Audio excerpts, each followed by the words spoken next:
Gbogbo ibi tó ń wò mí ṣe rí ọ̀rọ̀ àwọn ìránṣẹ́ Ọlọ́run yìí ó ti wá sú èmi báyìí. Mi ò ní pa irọ́ fún yín, ó ti wá sú mi báyìí. Kàkà kó sùn lára ìyá àjẹ́ wọn, wọ́n kàn fi gbogbo ọmọ bí obìnrin ni. Ẹyẹ wá yí wọnú ẹyẹ. Ẹ má bínú pé mi ò kí gbogbo ẹ̀yin olólùfẹ́ mi, mo kí gbogbo ẹ̀yin olólùfẹ́ mi tó ń wò mí ní lóko lẹ́yìn odi.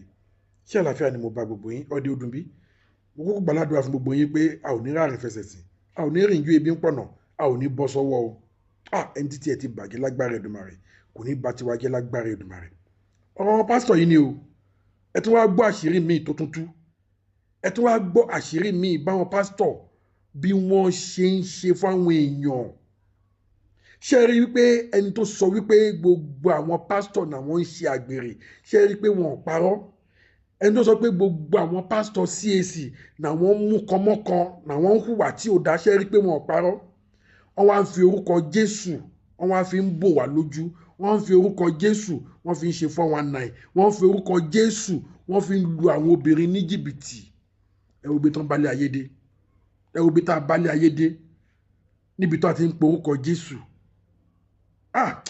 Ẹ̀yin olólùfẹ́ mi, ẹ jọ̀ọ́, ẹ jọ̀ọ́, ẹ jọ̀ọ́, níbi tí ọ̀rọ̀ gbé dé yìí, ẹ jẹ́ ká pe àrónú wa àti ọ̀dọ̀fín wa.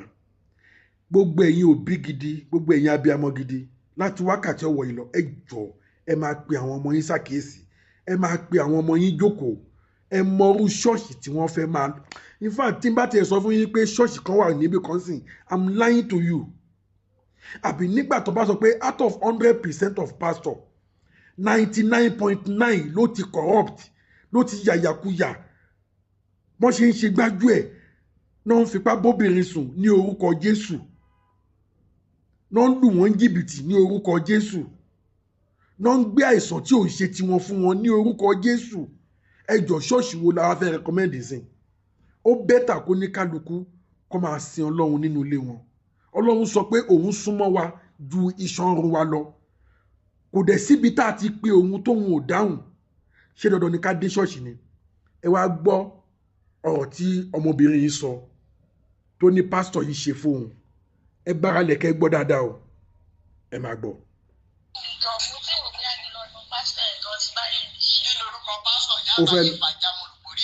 Ó fẹ́ lọ nu pásítọ̀ báyìí. Ṣé ti gbọ́?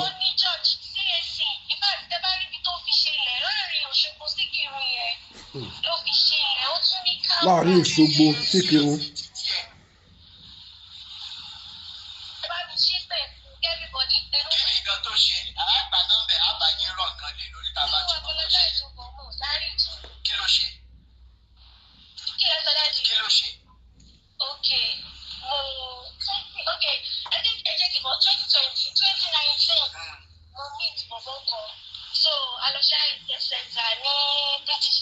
So when he met me, Emi lọ sí Kérúbù, òun lọ sí Catholic, but the background was CAC ni, so òun máa àwọn tó dì tó máa hate white garment church yẹn. So I told him, with the pressure tó fẹ́ me about my own doctrine, I told him, you wanna pray with tẹ́bá ti conclude kó wá sọ, because my mommy don't like eléyìí òun wá kò dá. So it was this pastor, at least 3 pastors prayed for him. Bàbá olórí burúkú ọmọ Táyọ̀ tí kò ní dá fún yìí was one of them.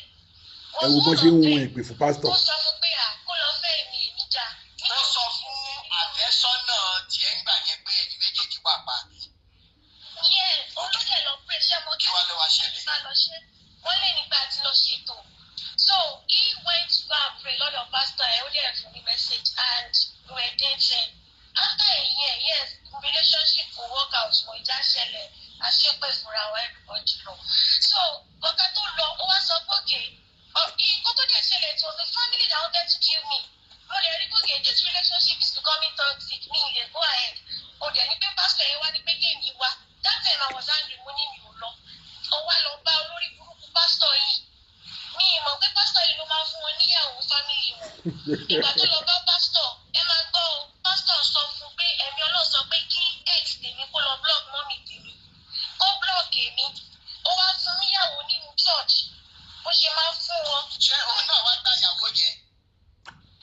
Girlfriend, ó fún ní obìnrin nínú church. I think one of bóyá ọmọ wáyé tí wọ́n níláárí tó máa máa ń kọrin òfò kiri ẹ̀ understand so pé kó fún lóyún pé ẹ̀mí Ọlọ́run sọ pé èmi máa padà wá bẹ̀bẹ̀ pé so tí ìbá máa padà wá bẹ̀ Túndé ó ti máa fún gẹ̀yẹ́ lóyún so Túndé ò ní lè fẹ́yàwó méjì ẹ máa gbọ́ ẹ̀mí Ọlọ́run lórí CAC o coming from CAC pastor tó máa sọ pé wọn kì í fọyín ṣe wedding o okay so ìgbà tó máa ṣe family meeting lórí mi so one of the guys brother tó like me tó sì ní ọpọlọ títí ẹ̀ tó CAC member náà ní Túnjí sàá ní pé ìgbà tó ṣe family meeting bí màá ní ẹ wá ní pé tó ṣe sọ̀rọ̀ kíkọ́ bí pé bóyá mo ti ṣẹ́ rí wípé àwọn fẹ́ kí n lọ meeting pastor ẹ̀ kí n ti ẹ̀gbọ́n nǹkan tó sọ and it was a month and 2 weeks to my wedding mi ò fẹ́ nǹkan burúkú kò ṣẹlẹ̀ family mi rí so mi ìfẹ́ ní bitter experience so I was forced to go láti Èkó ni mo ti gbéra mi lọ sí Ìkìrun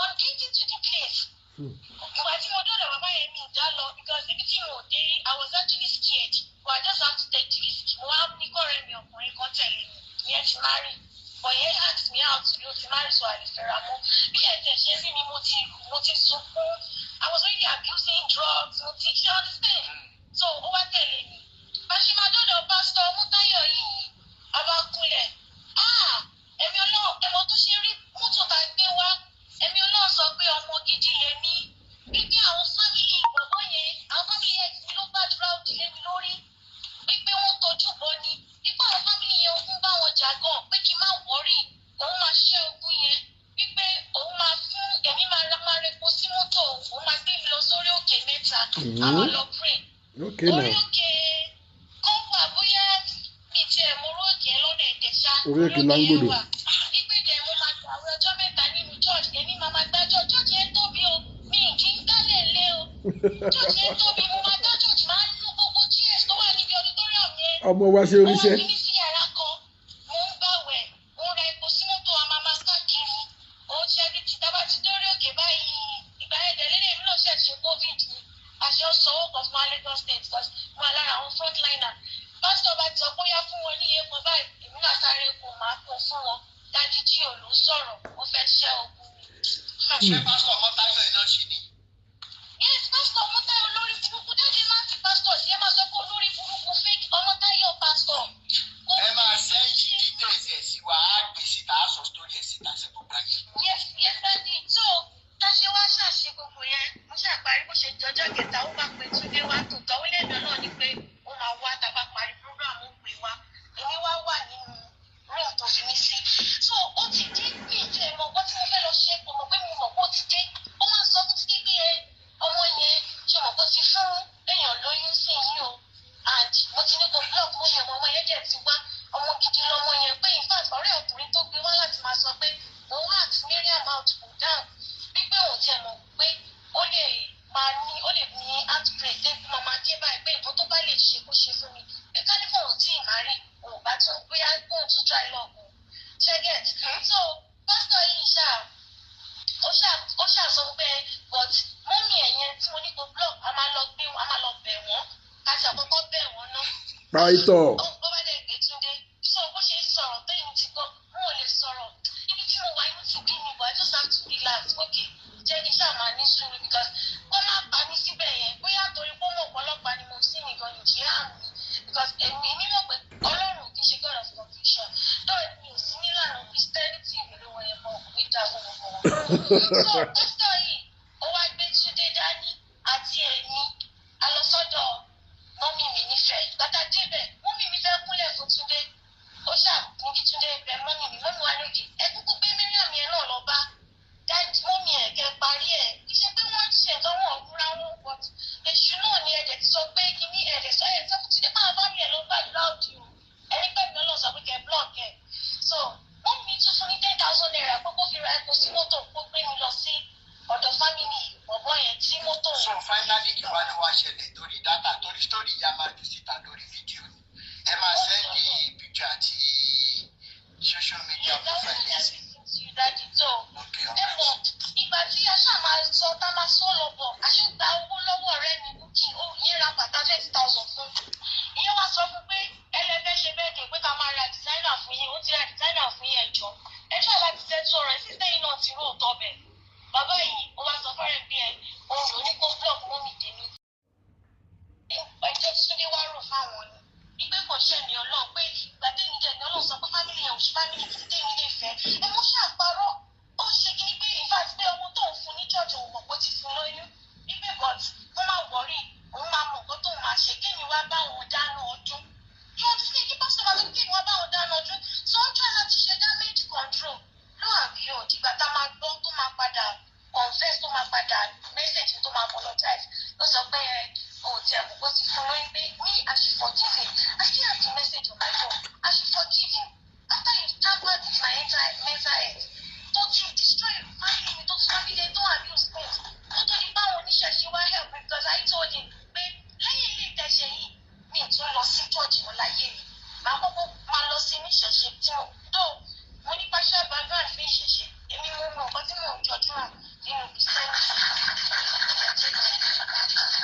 èmi ò jẹ́ yín nígbà tá yóò fẹ́ bàjẹ́ èmi ò jẹ́ kó jẹ́ bẹ́ẹ̀ mi ò wá wíwọ̀ tó yẹ dájú bá mi ṣe elédà bá mi ṣe mo lè gbé nọ́mbà ẹ̀ tó bá gbé nọ́mbà ẹ̀ ṣe. ọ̀ya kí ni nọ́mbà ẹ̀ lè fi nọ́mbà ẹ̀ sí comment section káwọn èèyàn sáré bá nọ́mbà wa kún lọ́jọ́ oníwàsàn ẹ fi sí comment section. ok dájú ẹ fi sí comment section. Pastor Mọ́táyọ̀ CAC CAC máa jẹ́ kára. ẹ wo bí ká tó tẹ̀síwájú ẹ gbọ́ nǹkan tí ọmọbìnrin sọ ẹ wo nǹkan tó wá fi ẹ́ǹdì ọ̀rọ̀ yẹn ó ní àwọn oníṣẹ̀ṣe náà wá sẹ́ẹ̀tì òun free àwọn oníṣẹ̀ṣe náà wá help òun ẹjọ́ níbo là ń balẹ̀ ayé yìí lọ àwọn oníṣẹ̀ṣe tẹ́yìn pásítọ̀ tẹ́ ń condemn àwọn oníṣẹ̀ṣe tẹ́yìn mùsùlùmí tẹ́ ń condemn ẹ dẹ̀ ti gbàgbé pé látara àwọn oníṣẹ̀ṣe yìí ni gbogbo wa ti ṣẹ̀ jáde torí kí ni pásítọ̀ tó pe rẹ̀ ní pásítọ̀ Gbo tó pe rẹ̀ ní Gbo lẹ́ni yìí generation ẹ̀ ti gba ìṣẹ̀ṣe kọjá àáfàá tó sọ wípé ìṣẹ̀ṣe àfikún dáná sun àfikún ṣígbá kan generation ẹ̀ ó ti gba ìṣẹ̀ṣe kọjá àwọn ìṣẹ̀ṣe tá a wá fojú commonize tá a fojú tẹ́ńbẹ́lú tá a fojú rénà tá a wò pé àwọn ni wọn ò da ẹ wá rí sìn ibẹ̀ lọ́pọ̀lọpọ̀ wá ń sá lọ sìn tó wá ń rí ìgbàlà òótọ́ o èyí tí ò dá náà wà nù wọn náà but èyí tó dá náà wọn oníṣẹ̀ṣe ó pọ̀ ju èyí tí ò dá lọ ok ẹ̀yin tá a wá fojú sí lọ́wọ́ tá a kó gbogbo ara wa lé tá a kó gbogbo ẹ̀mí wa lé tá a rí yín bíi mini god tá a rí yín bíi small god tá a rí yín bíi igbákejì ọlọ́run ẹ ti rí bẹ́ẹ̀ ṣe ń fèlì wa ẹ ti rí bẹ́ẹ̀ ṣe ń fèlì wa ẹ wo bí pásítọ̀ ṣe ń manipulate pásítọ̀ Mọ́táyọ̀ àbọ̀mọ́tọ́ṣọ́ dẹ̀ ni ẹ wo bó ṣe ń manipulate torí n tó fẹ́ jẹ èní ó sọ pé ó dáa ọ̀la ó tún sọ pé kò dáa mọ́ ṣẹ́mi mímọ́ yín ṣé fake ló dẹ̀ rí sìn ni ẹ̀mí mímọ́ yín kò rí straight mọ́ sìn ó rí fake ṣé rí pé ẹ ti sọ ẹ̀mí mímọ́ gan lẹ́nu bẹ́ẹ̀ kẹ́dẹ́ nìyí ẹ̀mí mímọ́ gidi wà o Holy Spirit gidi ó wà o but ẹ̀yin operate under the ministry of demon manipulate àwọn èèyàn under the power of darkness because if not so why tó jẹ́ ẹ̀mí mímọ́ adé gbọ́ pé ẹ̀mí mímọ́ kì í parọ́ kò dẹ̀ kì í ṣèké ẹ̀mí mímọ́ dẹ̀ kì í mọ́fo so ẹ̀mí mímọ́ ti yín ó ti wá rí i pé Túndé àti Yẹ́misí àbí kí lórúkọ ọmọ yẹn ó dá lẹ́nìí along the line kò dá mọ́ àwọn ìdílé kan náà ń gbógun tì ó tún yá ọmọ ètò ti dá báyìí ó tún ti can you imagine lórí ohun tẹ́ ẹ fẹ́ jẹ ohun tẹ́ ẹ fẹ́ jẹ tí kò jẹ́ kẹ́ ẹ gbọ́n ọ̀rọ̀ ayé àfọwọ́bàfilẹ̀ ẹ ti ẹ̀ dúró náà níjọ́ tẹ́ ẹ bá kú báwo lẹ ṣe fẹ́ jíṣẹ́ níwájú Ọlọ́run pé nǹkan tẹ́ ẹ gbélé ayé ṣe lélẹ̀ ẹ mọ̀ wípé Ọlọ́run fojú sí yín lára ju àwa ordinary person báyìí lọ àwa ordinary person gan a tún fojú sí yín lára because a rí yín gẹ́gẹ́ bí igbákejì Ọlọ́run ẹni tó súnmọ́ Ọlọ́run torí pé kí ni orúkọ Jésù tẹ́ fi bojú ẹ wá wọlé ayé ọmọ yẹn wá padà lọ láǹdì sí ọ̀dọ̀ àwọn oníṣẹ̀ṣe náà ṣe wá set ẹ free ẹgbọ́n nǹkan tó sọ ń sìn ó ní tóun bá mọ̀ ni òun ò bá má tiẹ̀ yà sí ṣọ́ọ̀ṣì rárá bẹ́ẹ̀ kẹ̀dẹ̀ nìyí bọ́mọbìnrin yìí ṣe sọ millions èèyàn àwọn kan ti ń sọ bẹ́ẹ̀ wọn kàn sọ tí wọ́n síta ni àìmọye àwọn tó ti ń kábàámọ̀ pé àwọn tiẹ̀ gba tẹ́nítírì ṣọ́ọ̀ṣì kọjá ṣe rí níbi tọ́rọ̀ yìí ń lọ yìí mo sọ fún yín mo tún tún sọ má dẹ̀ tún máa tún sọ ṣe rí ọ̀rọ̀ Olúwa lọ yìí ó ti bọ́ sọ́wọ́ tó bá jẹ́ pé ẹ ti ṣe nǹkan tó yẹ kẹ́ ẹ ṣe ni kódà àwọn ọ̀rọ̀ yóò ní máa escalate báyìí ṣé mọ̀ pé ọ̀rọ̀ Olúwa lọ prophet yín Olúwa lọ tẹ́ ẹ sì ń gbèjà tí gbogbo ẹ̀yin ọ̀gá lọ́gàá nínú CAC tẹ́ ẹ lè jáde kẹ́ ẹ sọ̀rọ̀ torí pé ẹ ti jẹ dòdò ẹnu yóò sòdodo mọ́ ẹ wo bí tó dé àṣírí bí lòtún ti tú yìí o ẹ ti rí àṣírí dẹ̀ ṣe pọ̀ tó sì máa tú o mo sọ fún yín but kò sí correction mọ́ báyìí ó ti late I'm telling you torí ojú àwọn èèyàn ti ń là báyìí sìn àwọn èèyàn ti ń ní boldness láti jáde wá sọ̀rọ̀ tẹ́lẹ̀tẹ́lẹ̀ ṣé ọmọ tó sọ̀rọ̀ yìí ǹjọ́ lè jáde wá sọ̀rọ̀ ta ló fẹ́ bá sọ níbo ló ti fẹ́ sọ ta ló fẹ́ listen sí but now afẹ́níù ti wà fún sìn torí pé kí ni afẹ́fẹ́ ti fẹ́ àti rí fún ẹdìyẹ báyìí sìn iná tó yẹ kẹ́ ẹ tètè pa nígbà tí ó yẹ fẹ́ máa jó ẹ̀kọ́ ẹ̀ pa nítorí wípé ẹ ti jẹ dòdò ẹnu yóò sọ dòdò mọ́ iná ti wá bùlà báyìí sìn panápaná gan ò lè pa mọ́ kí mo sọ fún yín panápaná gan kò lè pa mọ́ níbi tí iná yẹn gbé ti ń jó dé sìn àṣírí òde ti tù mo sọ fún yín mo láṣìírí tó máa tú ó máa pọ̀ tẹ́ẹ̀bà tètè paná olú alọ́ yìí náà nísìn ẹ̀kọ́ ẹ̀ pa ẹ̀rí pé ó ti ń jò kò dẹ̀ sẹ́ni tó fẹ́ pa wọ́n báyìí nísìn ó dẹ̀ máa dé end if care is not taken nísìn wọ́n máa tó shut down ṣọ́ọ̀ṣì olú alọ́ wọ́n máa tó shut down ẹ̀ tó bá dẹ̀ fi lè succeed lórí shut down ṣọ́ọ̀ṣì olú alọ́ wọ́n máa shut down redeem wọ́n máa shut down Canaan wọ́n máa shut in fact many church ni wọ́n máa shut down I'm telling you ẹ̀yin pastor yẹn ẹ máa believe pé ṣọ́ọ̀ṣì yín tóbi ẹ ní àwọn èrò tó pọ̀ ẹ má gbàgbé pé àwọn àgbà máa ń pòwe pé ọmọ inú ọ̀ka ló máa ń ṣe ikú pọ̀ka nínú àwọn mẹ́mbà yín wọ́n máa pẹ̀lú àwọn tó máa go against yín ẹ máa wò bọ̀ nínú àwọn mẹ́mbà yín tẹ́ ẹ ti ba yé ẹ̀jẹ̀ ẹ gbọ́dọ̀ àwọn Yorùbá sọ pé àgékù ejò ó máa ń ṣòro bí agbọ́n ni ìbínú bẹ́ẹ̀ ṣe ba yé ẹlòmíì jẹ́ ìbínú yẹn lòun náà máa fi ba títí yín jẹ́ ẹ má lérò pé bóyá ẹ ní mẹ́mbà lẹ́yìn o 70% mẹ́mbà yín wọ́n máa dojú ìjà kọ yín níbi tí ọ̀rọ̀ yín lọ yìí kò sí rẹ́mẹ́dì mọ́ torí pé kí ni ó ti yẹ kẹ́ ẹ paná yẹn ní múmẹ́ǹtì tí èéfín yẹn ti ń rú ẹ lọ pé tí èéfín bá ti ń rú jáde iná ń bọ̀ nìyẹn mo dẹ̀ sọ gbogbo ẹ̀yin àgbààgbà CAC ẹ dìde ẹ paná ọ̀rọ̀ yìí ẹ jẹ́ kó lọ ṣe dìmífù ẹ jẹ́ kó gbéyàwó ẹ jáde kí ló wà ń bẹ̀ tí kò bá ṣe ìyàwó ẹ kí ló wà ń bẹ̀ now ẹ kọ̀ ẹ lè bá sọ̀rọ̀ the next thing tá máa rí òun náà jáde kẹ́nìbọ̀dì má gbèjà òun kẹ́nìbọ̀dì má ṣe kinní kan ìwọ tó bá mọ̀ pé ó láìkì òun má bá wọn sọ òun lórí social media ó fẹ́ dọ́dọ́ èmi tí wò kó fẹ́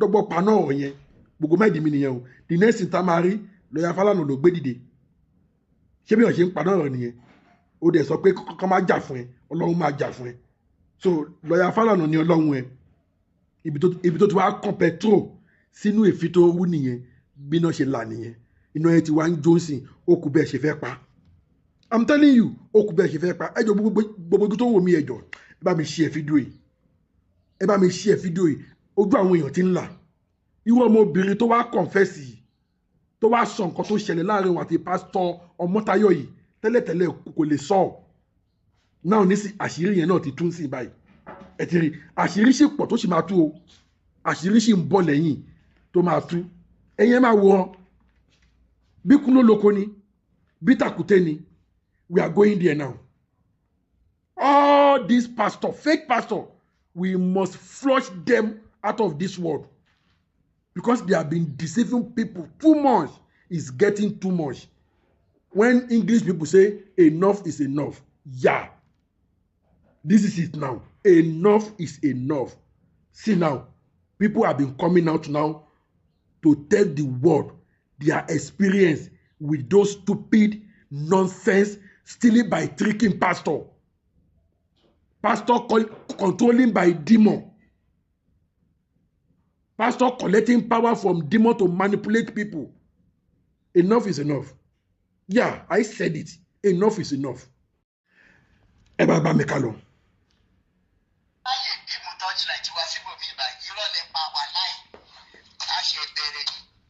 Wọ́n ti rí nǹkan.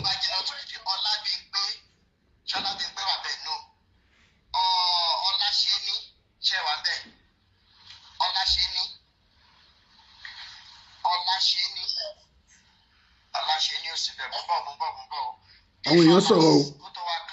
Àwọn èèyàn sọ̀rọ̀ gan.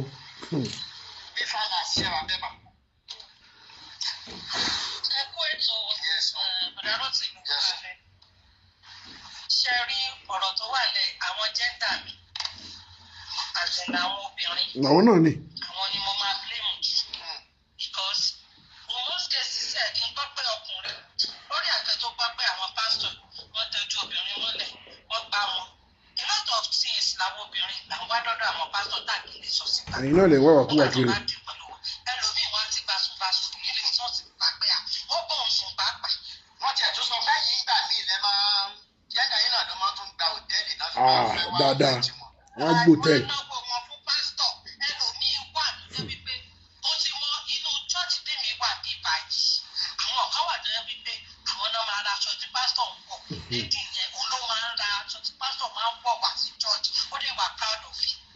Can you imagine?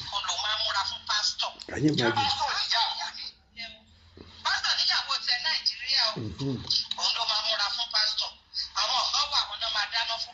Can you imagine? Ṣé ti rojú ayé? Mini God wọn ni. Ẹran bí yẹ. Ìbí yẹ fọ́jú ọ̀tún ẹran fọ́tòsì.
Ó sú mi o.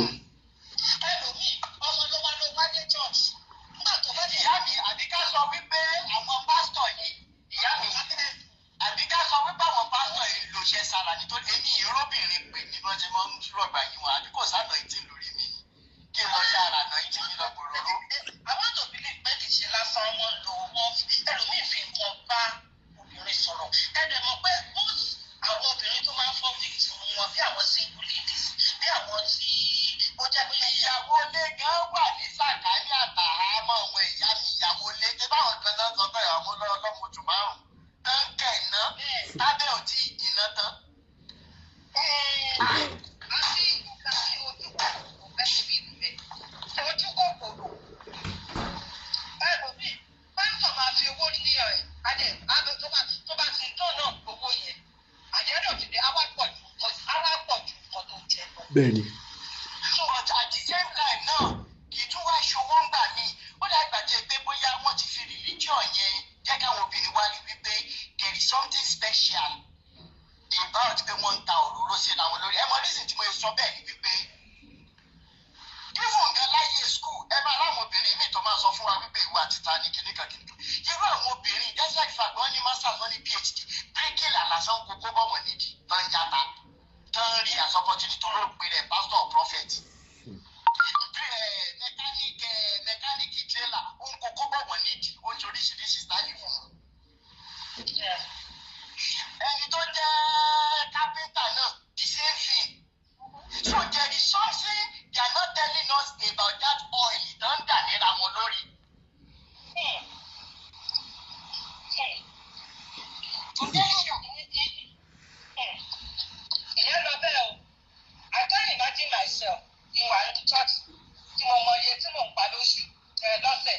Ìbáṣọ̀ kan wá máa sọ pé ẹni tó bá fẹ́ fún Ọlọ́run níye báyẹn jáde. Owó ni òṣìṣẹ́ lọ́wọ́ náà ti mímọ́. If I want to give genuinely from my heart, pé mo fẹ́ ṣe nǹkan, you don't have to force me pé ẹ̀bùn. Ìdúró náà ǹjẹ́ bá tí wọ́n bá sọ wípé ẹ fẹ́ give rárá ẹ jẹ́ ká tún wò báyìí ẹ jẹ́ wò báyìí tí ẹ bá tiẹ̀ fẹ́ give rárá ẹgbẹ́ cheerfully náà kí lẹ̀ ń fún owó kí lẹ̀ ń fún wọn fún ẹ jẹ́ ká tún gbé yẹ̀wò. Wọ́n lè ní owó rẹ́ǹtì church. Owó rẹ́ǹtì church ọ̀gbẹ́ bóyá wọ́n fẹ́ kọ́lé fún church ṣé ẹ béèrè rìsíìtì nǹkan tán rà kẹ́ ẹ rí porúkọ wọn ló wà bẹ́ẹ̀. Ẹ tún wá gbọ́ o wọ́n wá sọ wípé this God tí wọ́n sọ yìí is the owner of 1,000 cattle on 1,000 hills ni. Ọba jáde mọ́tàn nílé ọba ní lálejò mọ́ bọ́ nílé ẹni tó ń bọ̀ wá bá mi lálejò tó ló lè bọ́ mi kí ni mo tún fọwọ́ ránṣẹ́ sí sí. Ó sú mi o. Ìyá mi ẹ jẹ́ ká pawọ́pọ̀ ẹ jẹ́ kí gbogbo wọn lọ wá ṣàmúlò lórí kọ̀ǹpútà ti bẹ́ lẹ́yìn ẹ jẹ́ ká wọn lẹ́yìn ọ̀kan a gbọ́dọ̀ pawọ́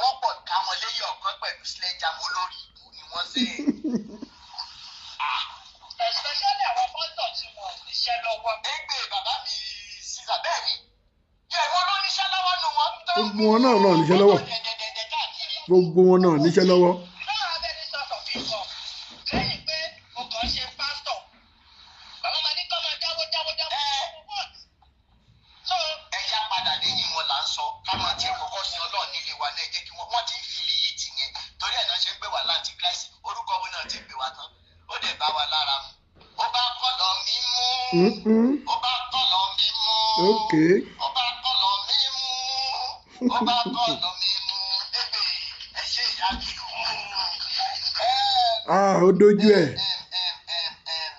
Ọdún ayọ̀ ọdún ṣiṣẹ́ wa bẹ́ẹ̀. Àwọn èèyàn tún kẹ̀kẹ́ rọ o. Àkọlé o, ojú ilé yìí. Kọ́mọ ju àmọ́ kọ́lé o. Ó bá tán. Màkálé o. Tútì tọmọ Jésù. Màkálé. Àkọlé o, ojú ilé yìí kọ́mọ Jésù. Wọ́n ti dẹrù ọmọ Jésù síta. Nínú òjò burúkú yìí, wọ́n ti dẹrù yín síta. Oh my God.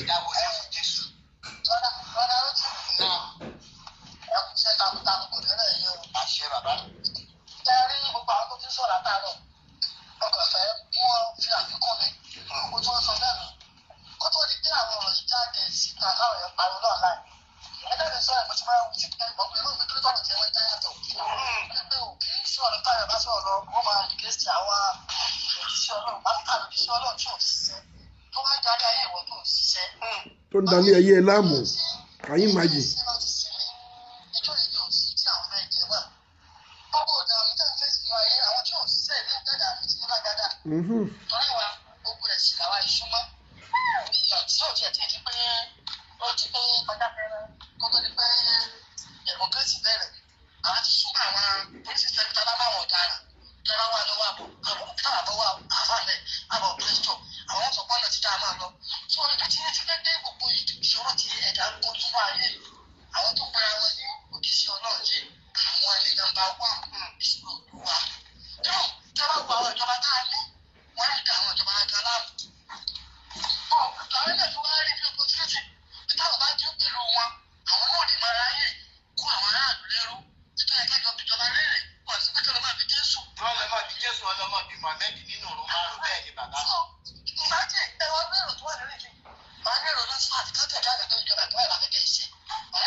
Àwọn náà ń wá nǹkan tí ò sọnù kiri. Olúwa bá wa ṣàánú wọn.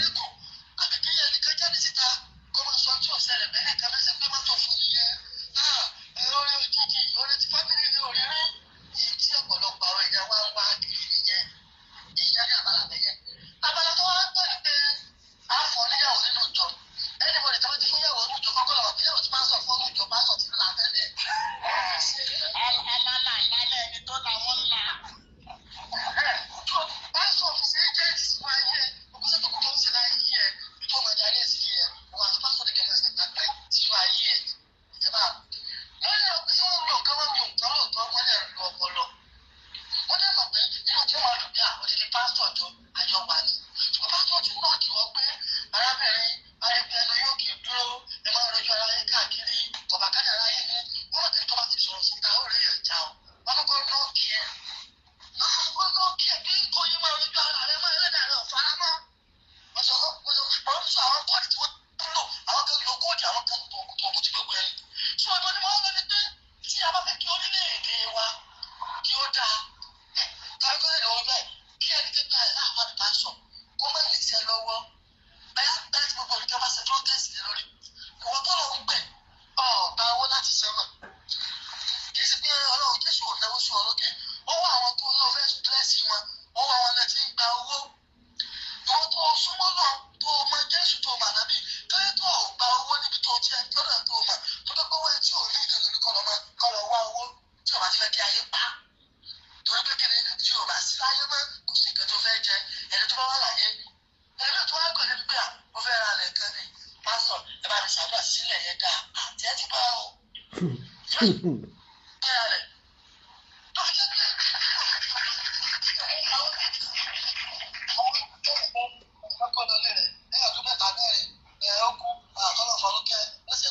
Àwọn obìnrin àwọn àfáàfáà ẹ̀yin obìnrin iṣẹ́ ìgbọ́ o ẹ̀jẹ̀ lọ kóra yín ní ìyanu abẹ́ tó bá yún yín ẹgbẹ́ ọkọ yín ẹ bá boyfriend nìkan bá yín yún ẹjọ́ o ìta ń sọ ẹ̀ àlẹ́ gbọ́ wọ́n bá mi sùn wọ́n bá mi sùn mọ́ o. Wọ́n yẹ ṣiṣẹ́ wàhálà ẹ ṣe bàbá wọ́n kù lórí déèdì ẹ̀yin ọkọ tí ń náwó ti ṣe wàhálà lọ́pàá ọkàn náà máa rún tiẹ̀ ṣùgbọ́n pásọ̀ náà gbọ́dọ̀ kan lọ́jọ́ kò ti ń dáyà lóhùn ó ti lórí ṣiṣẹ́ àgbọ̀ jẹ̀dì lọ́ba ti bọ́ sí kiri lọ́bẹ̀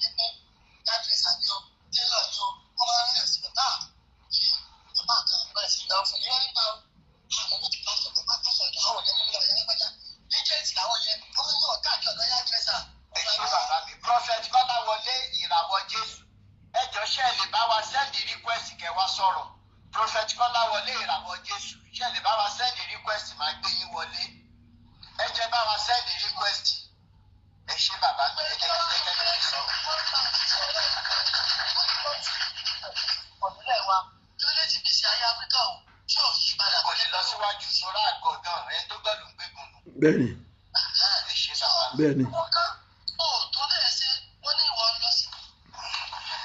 ẹ má bínú big dami ti lọ Gbàdàmọ́sí ṣẹ̀wá bẹ́ẹ̀ Gbàdàmọ́sí mo fẹ́ ṣe pápápá jáde.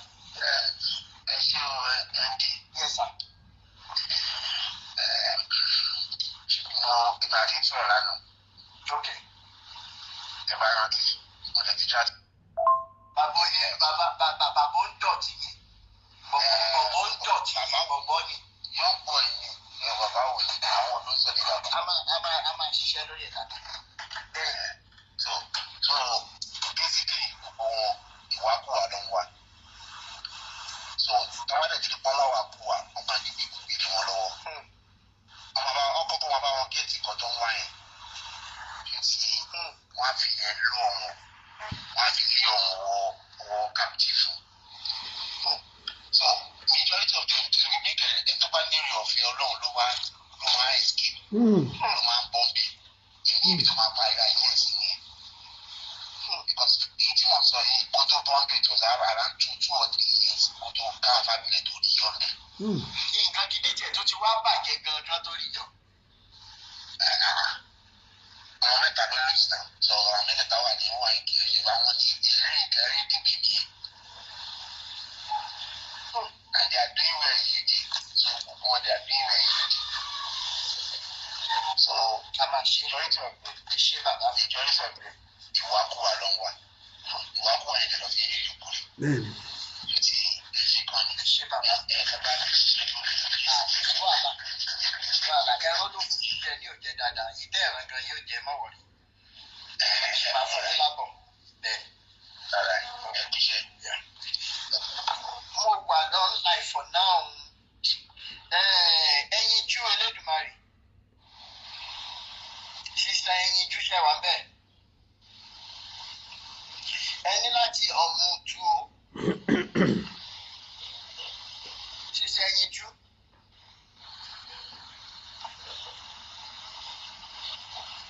Ọláyínká. Brother sister Ọláyínká ṣe wà bẹ́ẹ̀. Ẹ kálẹ́ o. Ẹ mọ̀ kálẹ̀. Yes sir. Ẹ kú ètò. Yes sir. Ẹ̀mọ̀gbọ́n àtúnṣe kò ní bàjẹ́ lágbára. Ẹ ṣe ìgbà. Ẹ̀rí ètò báyìí. Ìbáṣe bó ti ń wáyé ti pẹ́. Ó ṣe é ṣe kí nǹkan tá a fẹ́ láti rí.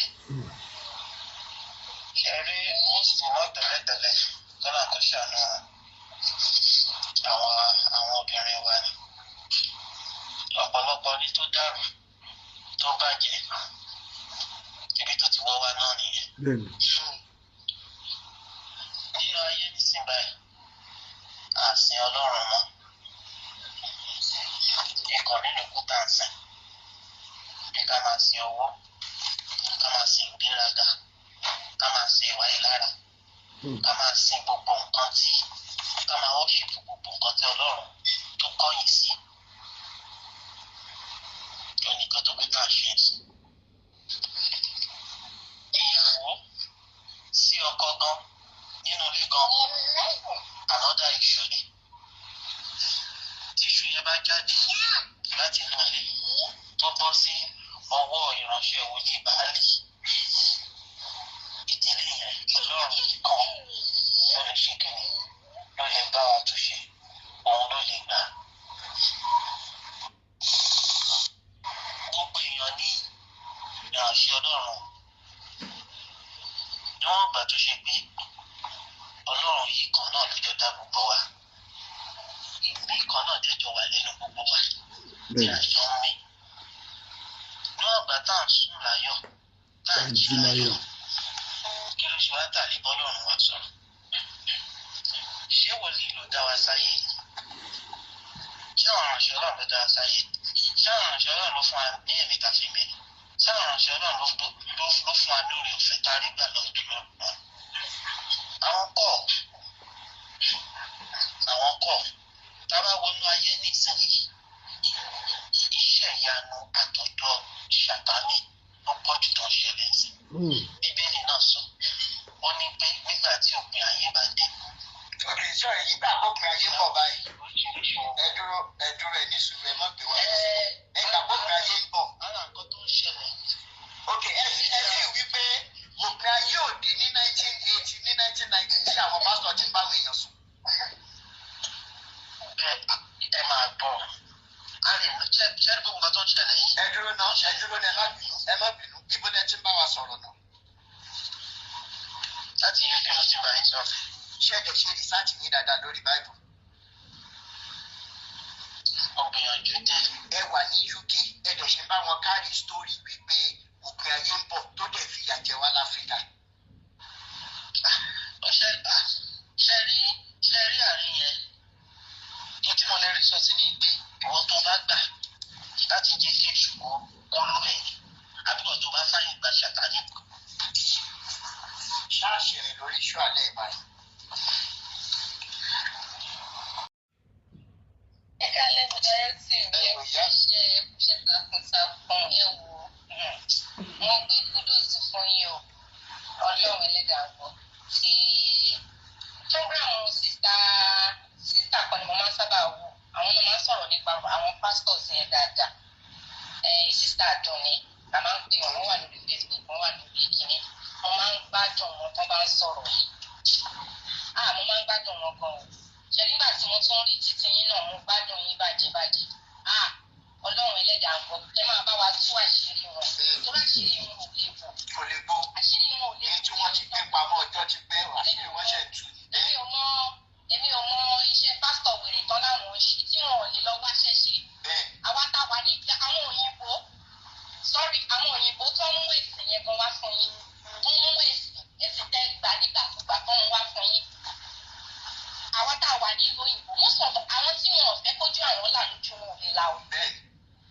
Táwa ní western country àwọn tí wọn ò fẹ́ kójú wọn là ní ojú wọn ò lè là làwọn láéláé because tí o bá wà ní western country tí ojú ẹ̀ ò bá là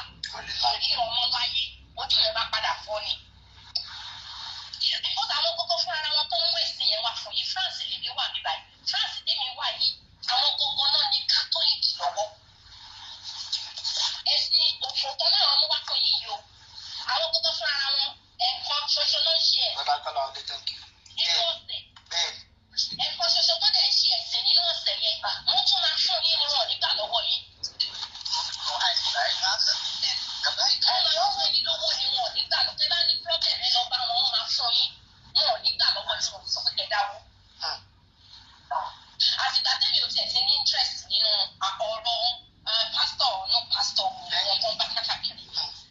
arúgbó lẹni tí mò ń sọ yìí mo mọ̀ pé bàbá yẹn máa ti kú kò torí age tó wà nígbà yẹn is about going to 80 years tó fi ṣe nǹkan tó ṣe kó tó wá ṣe èmi nìkan èmi àtọkọ mi ló ṣe fún.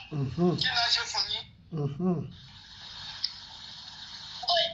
nǹkan ṣe bí ẹni fẹ́ dagun nígbà kan nígbà tí èmi àtọkọ mi kó tó di pé a bí wọn ọmọ yẹn là ń wá la fi dé ní ọkọ fi júgbẹ́ ọ̀dọ̀ bàbá yìí fún wa. kí lorúkọ bàbá yìí kí lè lorúkọ church. ní ìrántí orúkọ ọmọ torí ọjọ́ ti pẹ́ ọjọ́ yẹn ti pẹ́.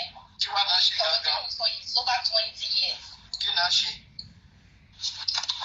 aládọ́dọ̀ bàbá àgbàlagbà lẹ́yìn tí mo sọ yìí ó ti close to 80 àti máa close to 80 nígbà yẹn ìyẹn bàbá tí mo sọ̀rọ̀ yìí aládọ́dọ̀ wọn èmi àtọkọ mi mọ́tò méjì là ń lò à ń lo Corolla kan à ń lo Volvo ìgbà yẹn ní Volvo yẹn ṣẹ̀ṣẹ̀ jáde ó wá jẹ́ automatic mọ́tò yẹn la wá gbé lọ sọ́dọ̀ bàbá yìí jọ́ta lọ the next thing tí bàbá yìí máa sọ fún wa ni pé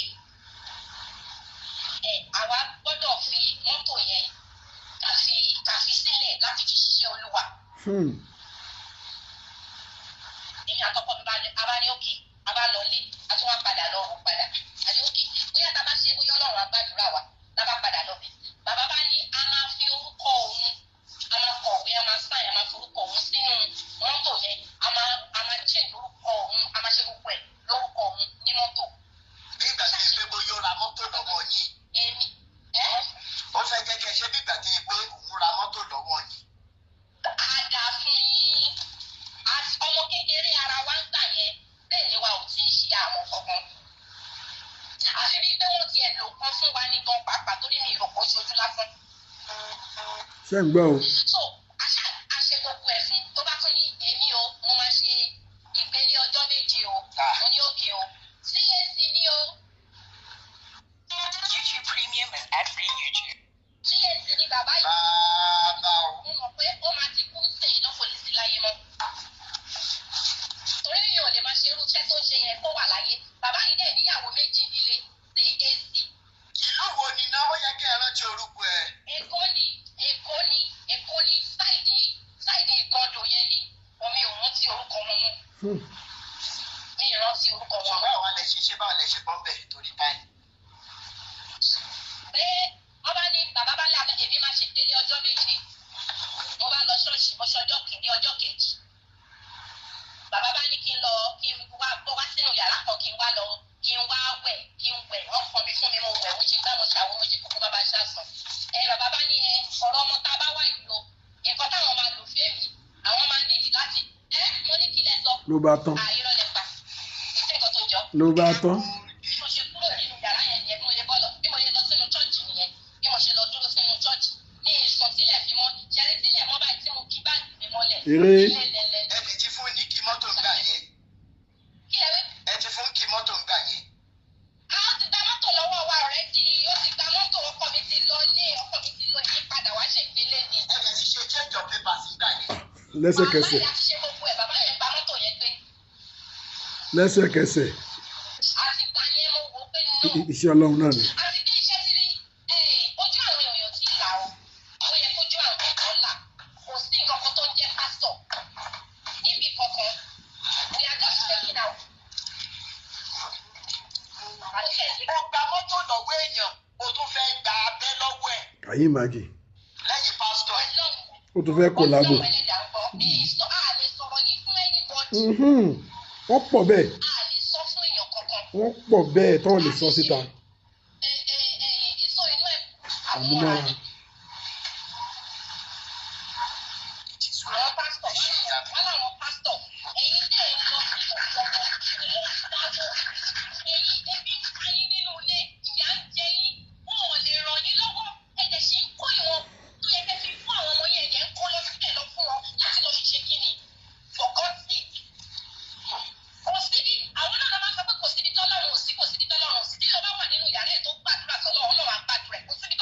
Of course.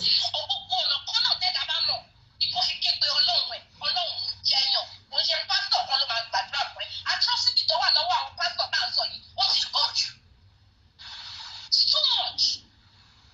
The atrocity they are committing in that Nigeria àwọn gbogbo pẹ̀lú ẹni tí ò jẹ́ kí Nàìjíríà rọ́jú kí ọlá. Pastors are the foundation of Nigeria's problem. No, Orikete.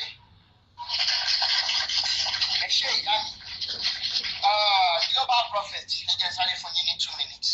Aworele. Global prophet ṣe wà bẹ́ẹ̀. Global prophet. Joy giver, ẹ jẹ́ kí n gbé yín sókè mà. Àdúrà ló ṣílẹ̀kùn àánú.